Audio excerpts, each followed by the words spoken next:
Hoş geldiniz. Qanday sұрақтарыңыз бар? Мам қышты күні атсыз жоқ. Менде сұрақ. Мен теріс ойлау сабағын алған жағдайда, мысалы,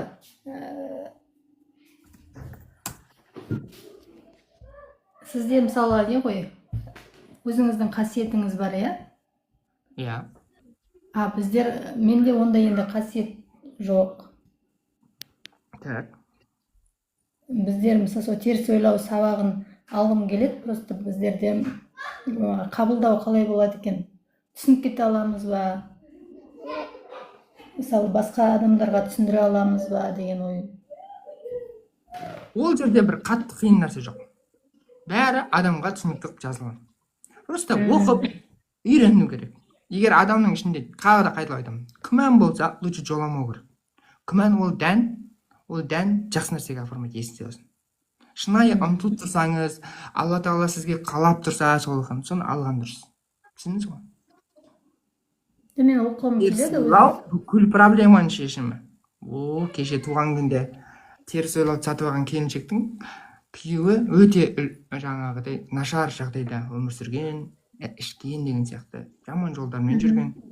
Барлығы тас тиылған ғой. Бірақ әйелі сатып алғанда сабақты күйеуі өзгеріп кеткен. Короче, өте күшті эффект, былайша айтқанда двойной, тройной деген сияқты ғой, дозасы. Түсіндіңіз ба? Оны қарапайым тілмен түсіндіру мүмкін емес. Сосын сізде қабілет бар, сізде қасиет бар, менде қасиет жоқ деген нәрсе жоқ. Қазақтың барлығы қасиетті деп айтамын.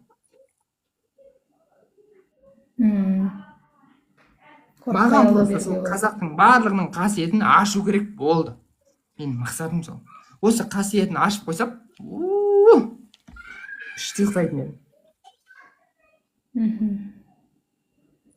Түсіндіңіз ба? Осындай сұрақ болды ма сіздікі? Сол мен жалпы сіздің сабақтарыңызды алып жүрмін. Енді алдағы уақытта сол сабақты да алғым келеді. Болады, қазір 9 адам қалды, 10 адам еді, 9 адамның 300 мың теңгеге бірден төлейтін болса, мүмкіндік беріп қойдым. Немесе 500 мыңға ай сайын 100 мыңнан төлеп тұратын жағдай бар. Түсінікті ма? Атайка, тағы жібергесіз ба? Жаңа сөйлестік қой.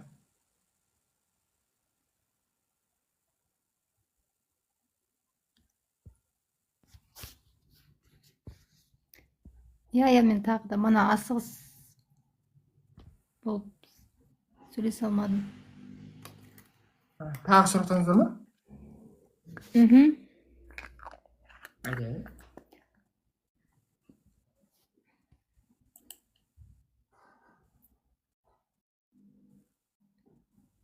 Так. Менде сұрақ, мана жаңа сол теріс ойлау сабағын алсам, мен сол ішетін адамға әсер ете алатын болып тұрмын ғой сонда да. Енді ана кісі әсер етті ғой. Енді ана кісі әсер етіп тұр ғой. Ол кісінің қандай деңгеймен әсер етіп отыр? Себебі мен ол кісіні тоқтата алмай тұрмын. Қанша айтсам да. Нені сабақ алу арқылы мүмкін әсер ететін болар деп ойлап тұрмын. Енді әсер етіп тұрғаннан кейін уже әсер ету керек қой. Адам басында тікелей мүлдем басқа бір жол негізінде. Түсіндіңіз ба? Тіке өзіне әсер ете алмаса манағыдай да. Бұрын соңды оқып жүрген нәрселеріңіз емес бұл. Оған да мән беріңіздер. Менде тағы да бір сұрақ, екінші сұрағым, қайын жұртыммен қарым-қатынасым туралы. Сіз еркексіз ба? Жоқ. Әйел адамсыз ба? Әйел адамда қайын жұрт деген бола ма не? Бізде енді Атырауда солай айтылады. Еркектің 3 жұрты болады. Өз жұрты, нағашы жұрты, қайын жұрты. Әйелдің төркіні болады. Өз жұрты болады, болды. енді сол өз жұртым деп айта алмай тұрмын ғой. Жақсы. Қайын сөзі хайын дегеннен шығады. Білетін шығарсыз, хайын деген басқа жақтың адамдары, яғни екінші топ, сатқындар деген сияқты. Соғыста сатқындарды хайын дейді ғой. Хайын деген, яғни қайын деген осы жерде келіпті. Басқа біреу деген сөз ғой былайша айтқанда. Сіз енді сол отбасына кіріп сіңісіп кеттіңіз, сіз үшін олар басқа біреу емес, ол сіздің өз әскеріңіз уже.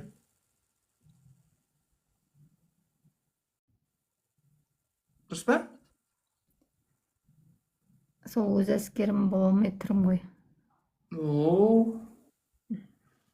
Онда айта беріңіз.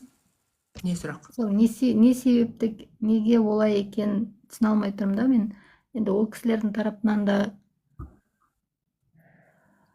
менің жағымның тарапынан да болды келіспеушіліктер.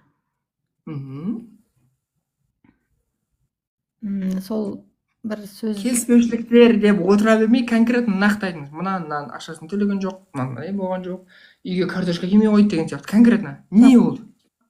Маған енем 4 ай жарымда бала босандың деп, 4 ай жарымда адам бала босана ма дейді. 4 ай жарым деген ол? Тұрмысқа шыққаннан кейін 4 ай жарымнан кейін босандым. 4 жарым ай деген сөз ба, 4 ай жарым деген? Иә. Сол сөзді айтқан маған енді сол өтіп кетіп тұр да. Сіз некеге дейін жақындық жасадыңыздар ма не? Солай болды, иә. Болмайды ғой ол тема негізі. Неге олай жасайсыздар? Енді ол жерде мен өзім тұрмысқа жай шыққаннан кейін күмән болды. Ертеңгі күні менде бізде бала бола ма, болмай ма деген сияқты. Ал бұл күмән қайдан пайда болды? Енді жасымыз келгесін қорқыныш болған сияқты. Мысалға? Ертеңгі күні біздерде бала болмай қалса, Иә. мен тұрмысқа шықпай қояйын дегендей ғой.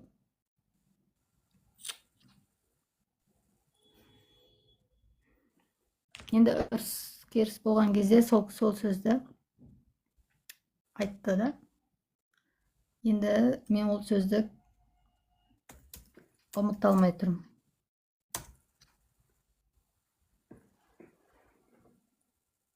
Маған нақты ответ керек. Бұл емес сіздің ответіңіз. Конкретно. Кикілжің. Некеге дейін жыныстық қатынас не себепті болды?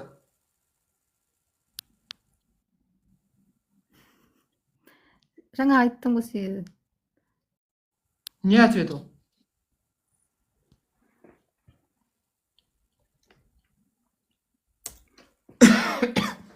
Не ответ ол? Бала бола ма, болмай ма, сол үшін. Ол ответ емес.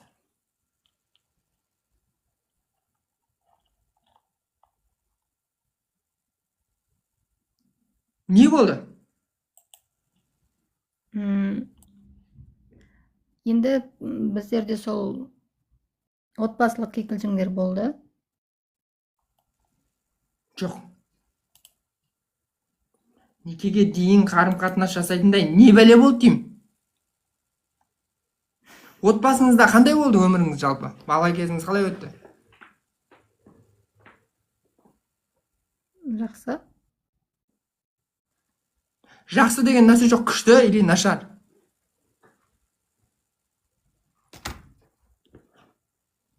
Мен орташа ештеңе қабылдамаймын. Или бар, или жоқ қыласыз.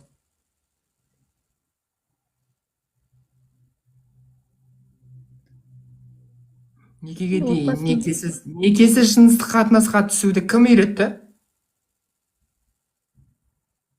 Кім ұстазыңыз? Балапан ұяда не көрсе, ұшқанда соны іледі дейді. Ұяда не көрдіңіз?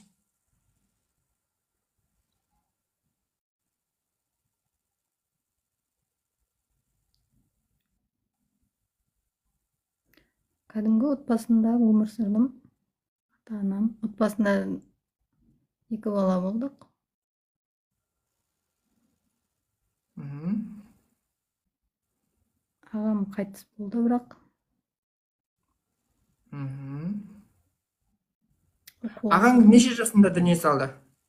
18. Жастай. Мгм. Яғни бір семьяда 18-ге толған жап-жас жігіт қайтыс болып кетті. Мгм. Это тоже что-нибудь бір нәрсені көрсетіп тұр бұл да. Жайдан жай ешкім қайтыс бола қоймайды. Тем более 18 жаста.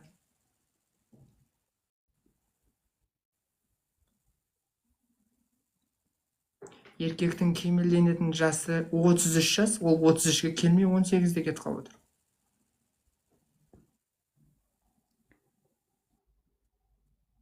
Бұл бір проклятие болуы мүмкін ба?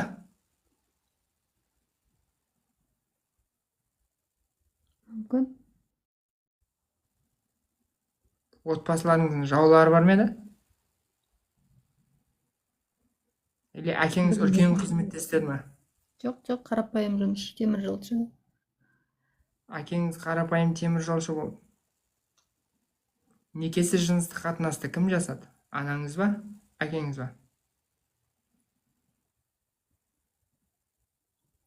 Анам да солай тұрмысқа дейін тұрмыстан шыққаннан кейін солай босанған. 4 айдан кейін. Мгм.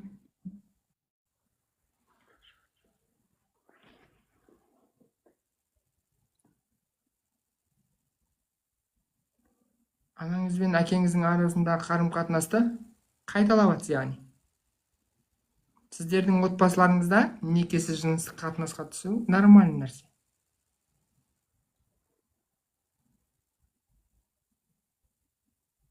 Негізі дұрыс емес екенін білемін, бірақ манағыдай себептер болды. 30-ға келіп. Совершенно умопостижимо, ақылға сиятын нәрсе деп ойлайсыздар. Бұл әңгіменің түбі үлкен.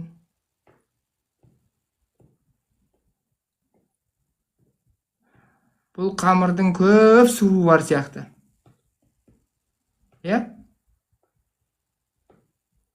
Мен сол қазір енді жаңағы қайын жұртымда не істей алмай тұрғаным сол түбі өзімде болып тұр ма?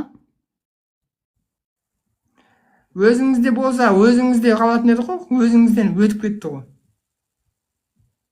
Әке шешеңізге кетіп қалған. Әке шешеңіздің қаяқта екенін сөйлесуіміз керек әлі.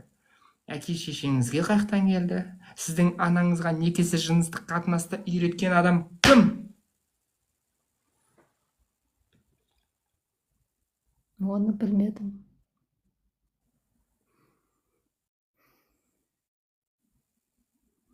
Некесі жыныстық қатынас исламда да дұрыс емес, жалпы қоғамда да дұрыс емес. Жалпы дұрыс емес нәрсе. Мен ондай нәрсеге 100% қарсымын.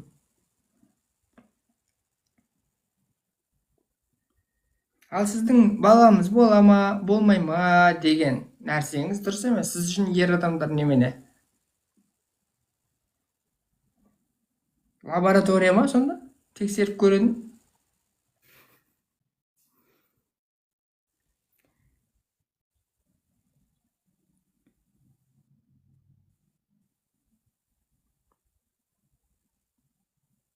Негізінде осы оқиғаны есіңізге түсірген кезде көзіңізге жас келе ме?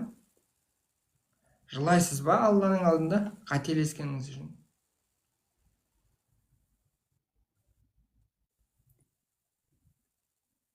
Өкініш болады, иә.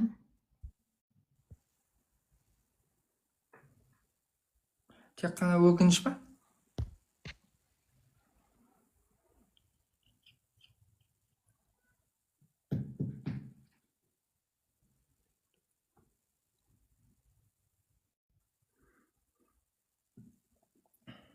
Басқа нәрсе айтпай сол сөзді айтқанына жыным келеді да мен. Жаман сөз айтқанда жәлеп деп тұр ғой. Иә.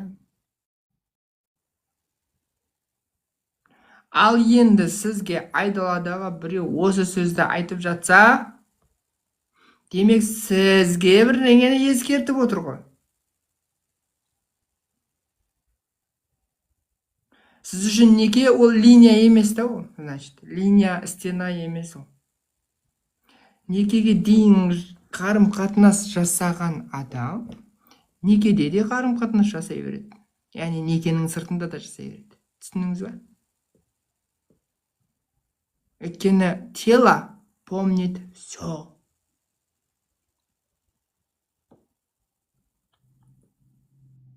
Менде қазір ондай жоқ. Өкінішке орай сіз мен емессіз ғой, уже біз болып кеттіңіз ғой. Сіздің бала шағаңыз бар ма? Бар. Вот, оларға спокойно өте береді.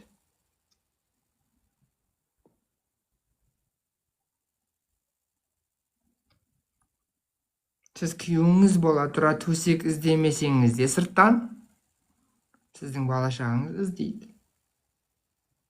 И бұл тема жабылмайды. Бола береді, бола береді.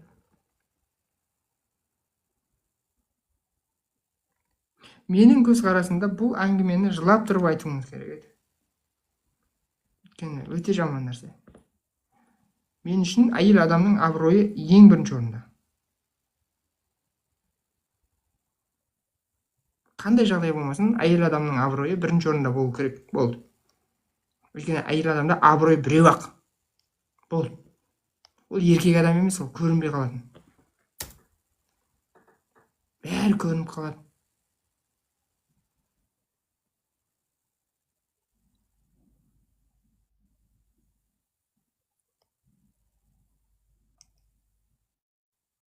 Түсіндіңіз ба?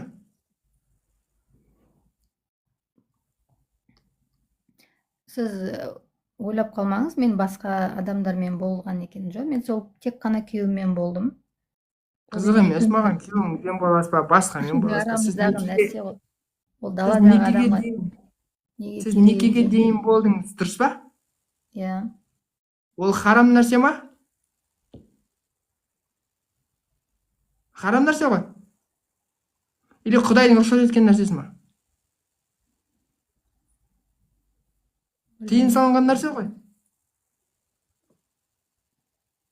Тыйым салынған нәрсе ма, нәрсе емес па? Или Құдайға сенбейсіздер ма? Құдайға сенбейтін болсаңыздар, онда әңгіме басқа. Құдайға сенетін болсаңыздар, некесі жыныстық қатынас, ол Алламен тыйым салынған дүние. Тыйым салынған дүние ол харам. Харам нәрсені халал десеңіз, діннен шығып кетесіз. Харам нәрсені харам деп жасасаңыз, күнәһар болып, діннің ішінде қаласыз. Қайсысы дұрыс сіз үшін?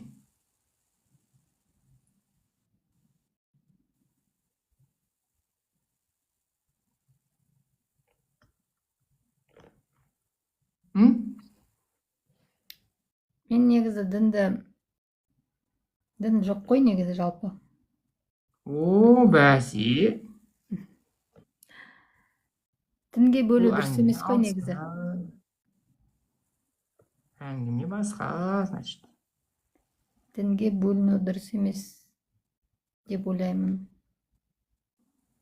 Сонда сіздің қызыңыз ертең бала туам ба, тумайын ба деп бөтен жігітпен жатып келсе, сіз үшін нормально, ой, молодец деп қызымның арқаңыздан қағасыз ба? Бетінен сүйіп құшақтайсыз ба? Олай емес. Демек сіз ол істі қолдамайсыз ғой. Қолдамаймын. Демек адамгершіліктен де жоғары нәрсе ғой бұл, дұрыс па? Абырой деген.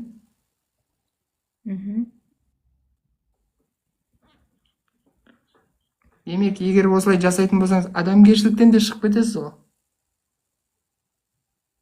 Егер сіз оны қолдайтын болсаңыз, адамгершіліктен шығып кетесіз.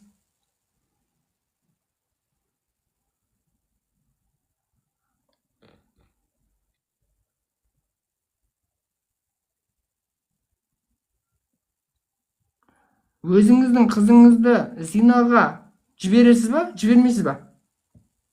Жібермеймін. Демек дұрыс емес қой. Дұрыс емес. Сіз үшін ислам не указ болса да, адамгершілік деген нәрсе бар. Солай емес па?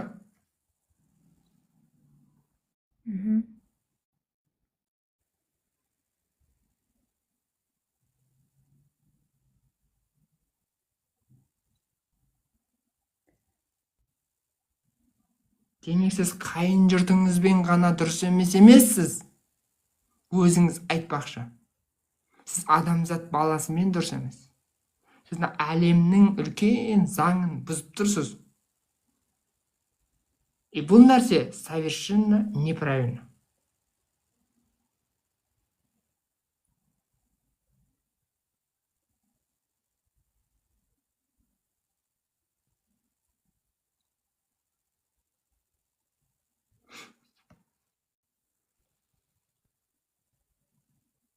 Солай емес па? Егер сіз әлемге қарсы шыққан болсаңыз, онда сіз уже өзіңізді жоғалтып алғансыз деген сөз. Ал сіз өзіңізді жоғалтып алған кезде, айналаңызға есуастар, жындылар, ақымақтар, жаман адамдар жиналады. Не үшін? Сізді өз орныңызға келтіру үшін. Яғни сізге ұнамайтын, жақпайтын оқиғалар бола бастайды. Сіз өз орныңызға келу үшін, есіңізді жию үшін. Сіздің қайын жұртыңыз солардың біреуі ғана.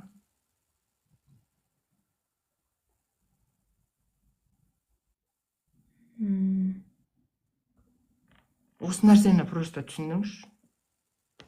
Дұрыс емес әрекет жасағаның үшін сондай болып тұр да. Как расплата.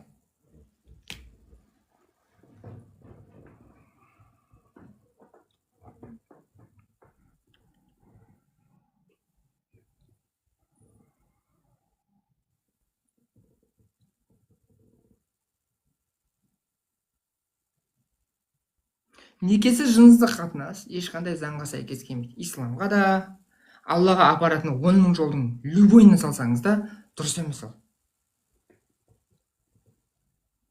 И бұның по-любому ответі болады. И бұның ответі бала шағаңнан көрінсе, ол уже проблеманың көкесі деген сөз.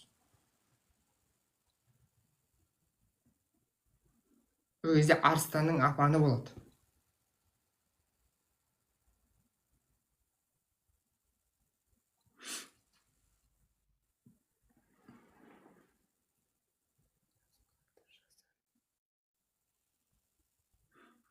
Түсіндіңіз ба, Басеке? Түсінікті. Вот.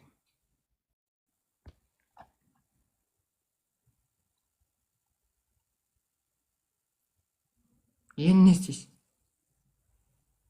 Не істеу керек? Ең бірінші өзіңіз келу керек. Или мына әлем сізді күштеп келтіреді, или сіз өзіңізге терапия или консультация арқылы келесіз. Ең бірінші тәубаға келу керек болады. Вообще басқа жаққа кетіп қаласыз. Қайдағы бір айдалада адасып жүрсіз. Ну не алды. Терапия ма, консультация алу керек пе екен? Конечно, терапия керек сразу.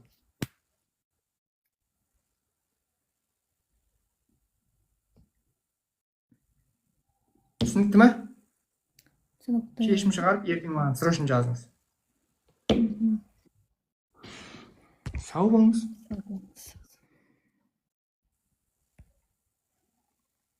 Риза болсаңыз болыпты, главный.